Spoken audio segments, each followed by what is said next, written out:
Well, in what will go down as the longest commercial break in between innings in perhaps the history of television baseball, we've arrived in the bottom of the 9th inning. Of course, last night, Cowboy, 0-0 after 8.5. And the resumption of the game, a suspended game under the rules of Major League Baseball. So the Reds will bat in the bottom of the 9th inning. This is rather bizarre, is it not? It is quite bizarre. Not only are they batting in the bottom of the 9th inning, but they're doing it in starting game fashion. You come out, you get yourself loose, and it's almost as though you're batting first in a home game, but this actually, you could win the game right here. Of course, we have a second game to be played here tonight. That'll be at 7:10, and that's at least what it's scheduled for, depending, of course, on the outcome of this first game. So Homer Bailey and Kyle Kendrick were lights out. Bailey going a spectacular 8 innings, allowing 2 hits, not a walk, and matched his career high with 10 strikeouts. I'm not sure, even in the no-hitter ball game, Tom, that we saw Homer Bailey throw the ball any better, especially with the troubles and the travails that he had in this ballpark last year. And so far, he has been scoreless here at home. Kyle Kendrick, 2 hits in 7 innings. He walked 2, fanned 4. He got the job done. So here we are. It was Kendrick for 7, Antonio Bastardo for 1, and now Philippe Aumont, big tall right-hander, takes over on the mound. The Reds have Cozart, Votto, and Phillips due up here in the bottom of the 9th inning. No score in the game. And Cozart trying to let it fly on that first pitch, and why not? Well, that's the one thing you want to guard against here early in this ball game, especially against a pitcher in Aumont that can be all over the place at some times. Hard sinking fastball, big sweeping breaking ball, but 5 strikeouts in just 3 1/3 innings here in the early going. Phillies have Dominic Brown in left, Revere in center, Nixon right as you look at the numbers for Aumont. Michael Young, Jimmy Rollins, Chase Utley, and Ryan Howard third to first, with a battery of Eric Kratz, who came on for Humberto Quintero. And now on the mound, it's Aumont. Breaking ball in there to get ahead 0-2. The Reds have not had a base runner in this game since the 5th inning. Ryan Hannigan had a 1-out single. One of only 2 hits the Reds have so far in the game. Cozart has the other way back in the first. 1-2. A little different scenario hitting now, Tom, versus what the Reds were facing last night. Rain, dark, a light on in every standard in this ballpark, and now it's daytime with shadows. Breaking ball, it sweeps away from Cozart, even in the count at 2-2. It has turned into an absolutely beautiful day here in Cincinnati. We had some clouds early in the day, and now blue skies above, bright sunshine. A suspended game. We're in the 9th, and Cozart hanging around. It's difficult for players to go from their normal pregame ritual coming into a ball game like this and automatically going into bottom of the 9th strategy, but that's what you have to do, and it's in your mind much more than it is body reaction. 3-2.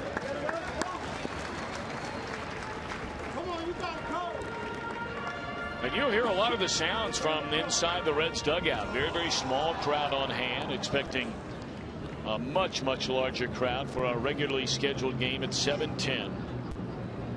And now to 3-2. And it's a base hit into left center field by Cozart. So the winning run aboard to begin the bottom of the 9th inning.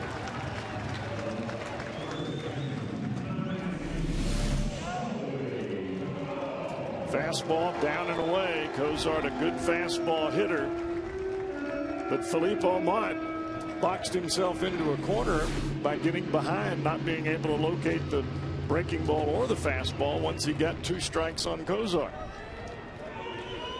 Now Joey Votto, 0 for 3 in the game, has bounced his second line to right and struck out.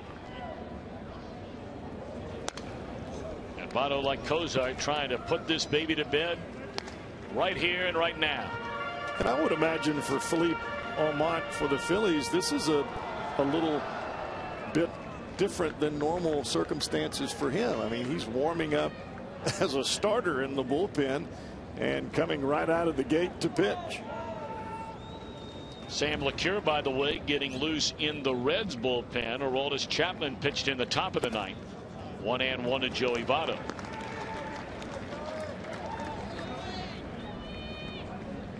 No runs now, 3 hits for the Reds. No runs, 2 hits for Philadelphia against a duo of Bailey and Chapman. A duo, by the way, struck out 12 Philadelphia batters.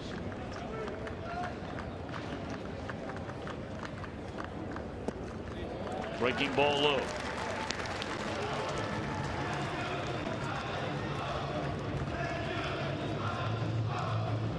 Well, the adrenaline and the awkwardness of pitching here right out of the gate for Almont is showing up here early as he has fallen behind in the count again.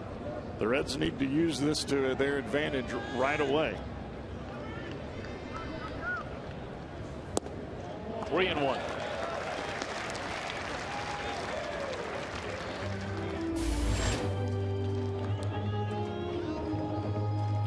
Talking about between a rock and a hard place here against Votto. I'm sure he really wants to groove one right here. Sudden death. 3-1 on Joey Votto, and the pitch is taken, ball 4, and the first 2 are on here in the bottom of the 9th inning. And that extends Votto's on base streak.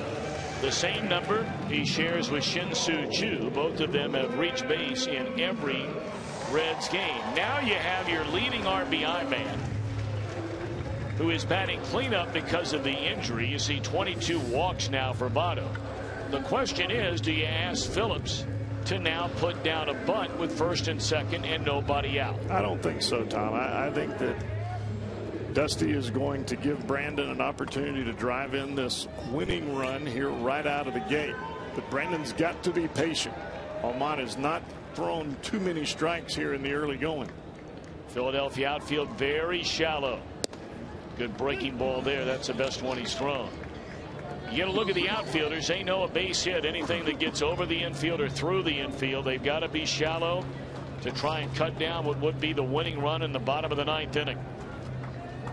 Good 5 or 6 steps in for all of the outfielders. Revere may be a little deeper because of his speed. 0-1 to Brandon Phillips. Swing and a miss, and it's 0-2.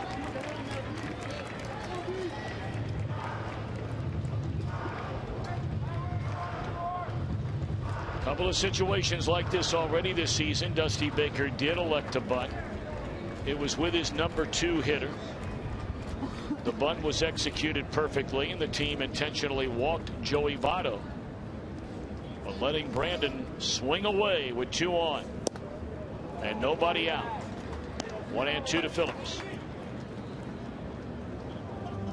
I remember that spot that Brandon was in early and bunted, and you had to think to yourself, boy, this is not what we're used to seeing from Brandon Phillips.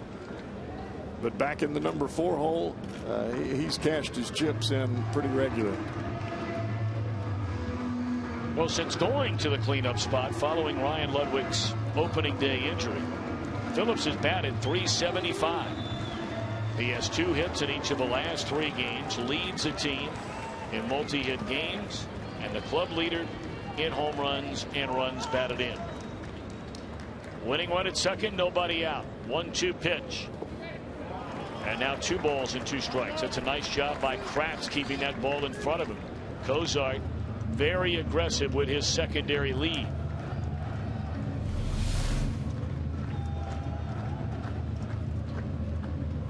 Kratz getting that glove in between his legs as he goes to the knees to block. We saw that in game 1 with Cliff Lee. The ball went to the backstop right between his legs, and a run scored from third. 2-2 to Phillips. Takes it down low. Well, now a 3-2 count. Only one manager that I can remember regularly in a situation like this would start the runners. That was Bobby Cox. You got it.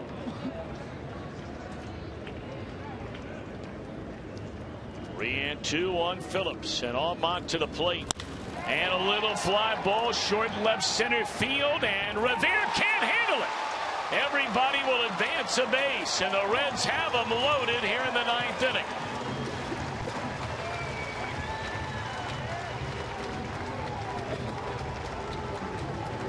That'll be an error on Ben Revere, the same man who turned in a pair of spectacular plays in the series opener 2 days ago. I don't know if that ball got in the sun a little bit for Revere or if he just misjudged it entirely. But with his speed, normally that's a can of corn. It's good base running on both ends by the Reds. Joey Votto had gone almost 3/4. If you catch that ball in left center, he's got no play back to first, and he just walks into second. So now Jay Bruce with a chance to win it. Infield in, outfield in. And there it is. The Reds have won the ball game in the bottom of the ninth inning. Jay Bruce bangs one into right field. 4 batters come to the plate. All 4 reach base. Cozart scores. Reds win. Reds win. Hitting with runners in scoring position will be the theme of 2013. If they swing it like this, it's going to be awfully fun.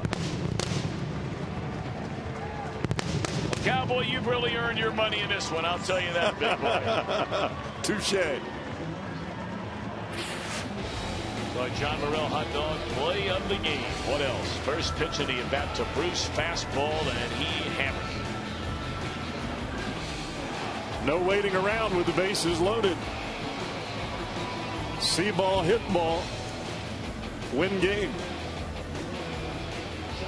And no sooner do you get yourself settled into the dugout, you put the brand new clean uniform on, you're jumping up and down and high-fiving and hugging guys, and you've gotten your record right back to 500. Best case scenario for the Reds, getting this out of the way early, winning the ball game, putting the Phillies on the defensive right out of the gate. Now the Reds have a chance to do something that just happened to them, and that is put a sweep on someone else.